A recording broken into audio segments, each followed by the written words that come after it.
ফাতেমা, তোমার কি মনে আছে আমি কিছুদিন পূর্বে তোমাকে বলেছিলাম একজন কাঠুরিয়ার স্ত্রী তোমার পূর্বে জান্নাতে প্রবেশ করবে। হযরত ফাতেমা রাদিয়াল্লাহু তাআলা আনহা বললেন, আব্বাজান, অবশ্যই আমার মনে আছে এবং সে কাঠুরির স্ত্রীর সাথে সাক্ষাৎ করার জন্য অধীর আগ্রহে বেকুল হয়ে রয়েছি। দয়া করে আপনি আমাকে তার ঠিকানাটা বলুন, যাতে আমি দেখে আসতে পারি সেই কাঠুরিয়ার স্ত্রী কি এমন আমল করে যার কারণে সে আমার পূর্বে জান্নাতে প্রবেশ করবে। তখন আল্লাহর নবী সাল্লাল্লাহু আলাইহি সাল্লাম তাকে বললেন, হে ফাতেমা, অমুক এক বিরাম জায়গায় সেই কাঠুরিয়া ও তার স্ত্রী বসবাস করে, তুমি যাও তার সাথে দেখা করে আসো। হুজুরে আকরাম সাল্লাল্লাহু আলাইহি সাল্লামের কাছ থেকে ফাতেমা রাদিয়াল্লাহু তাআলা আনহা সালাম করে সেই কাঠুরিয়ার স্ত্রীর ঠিকানা পেয়ে তার সাথে সাক্ষাৎ করার জন্য রওনা করলেন। যখন তিনি কাঠুরিয়ার বাড়িতে এসে পৌঁছালেন তখন হযরত ফাতেমা রাদিয়াল্লাহু তাআলা আনহা সালাম দিয়ে বললেন, বাড়িতে কি কেউ আছেন? আমি নবীর মেয়ে হযরত ফাতেমা রাদিয়াল্লাহু তাআলা আনহা বলছি, আমি কি ভেতরে আসতে পারি? বাড়ির ভিতর থেকে আওয়াজ আসলো, আমি পরম সৌভাগ্যবান যে আমার বাড়িতে নবীর মেয়ে হযরত ফাতেমা রাদিয়াল্লাহু তাআলা আনহা আগমন করছেন। হে আল্লাহর নবীর মেয়ে, আপনি বলুন কেন আপনি আমার বাড়িতে আগমন করছেন? তখন হযরত ফাতেমা রাদিয়াল্লাহু তাআলা আনহা বললেন, আমি আপনার সাথে দেখা করতে চাই, দয়া করে আমাকে ভিতরে আসতে দিন। তখন কাঠুরিয়ার স্ত্রী বললেন, হে আল্লাহর নবীর মেয়ে, জান্নাতের সর্দারিনী, আপনার সাথে দেখা করার একান্ত আগ্রহ ইচ্ছা আমার মনে রয়েছে, কিন্তু তারপরেও আমি আপনাকে ঘরে আসার অনুমতি দিতে পারি না, কেননা এটি আমার স্বামীর ঘর, আর আমি আমার স্বামীকে না বলে কোনো মানুষকে তার ঘরে প্রবেশ করার অনুমতি দিতে পারি না। দয়া করে আপনি আগামীকালকে আসবেন, আমি আমার স্বামীর কাছ থেকে আপনার ব্যাপারে অনুমতি নিয়ে রাখবো।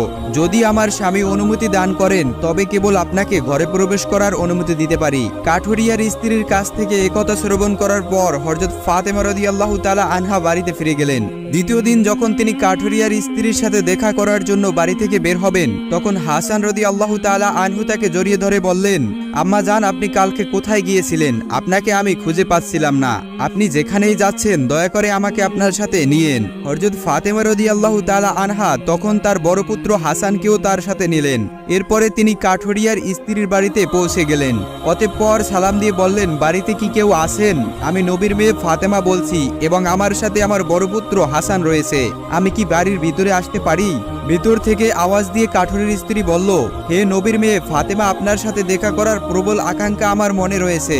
গতকাল আমি আমার স্বামীর কাছ থেকে আপনার ব্যাপারে অনুমতি নিয়েছিলাম, কিন্তু আপনি যে আপনার সাথে আপনার বড় পুত্র হাসানকে নিয়ে এসেছেন তার ব্যাপারে আমার স্বামীর কাছ থেকে আমি অনুমতি গ্রহণ করিনি। এ কারণে আমি আপনাকে ঘরে প্রবেশ করার অনুমতি দিতে পারি, কিন্তু আপনার পুত্র হাসানকে অনুমতি দিতে পারি না।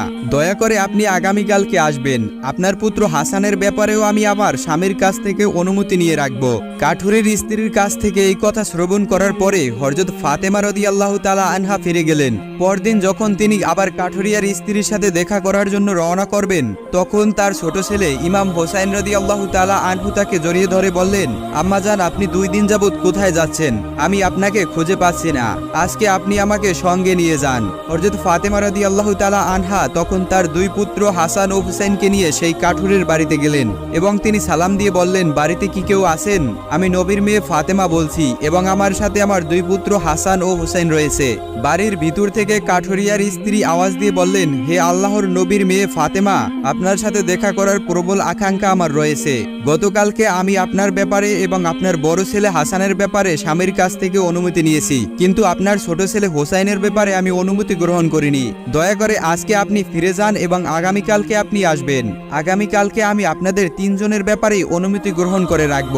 কাঠুরিয়ার স্ত্রীর কাছ থেকে এই কথা শ্রবণ করার পরে হযরত ফাতেমা রাদিয়াল্লাহু তাআলা আনহা এদিনও ফিরে গেলেন। পরদিন হযরত ফাতেমা রাদিয়াল্লাহু তাআলা আনহা আবার আসলেন। তখন কাঠুরিয়ার স্ত্রী তাকে ঘরে প্রবেশ করার অনুমতি দান করলো। হযরত ফাতেমা রাদিয়াল্লাহু তাআলা আনহা কাঠুরিয়ার স্ত্রীর ঘরে প্রবেশ করেই দেখলেন কাঠুরিয়ার স্ত্রী বসে আছেন এবং তার সামনে রাখা আছে একটি লাঠি, এক গোছা রশি এবং একটি পাত্রে এক পাত্র পানি।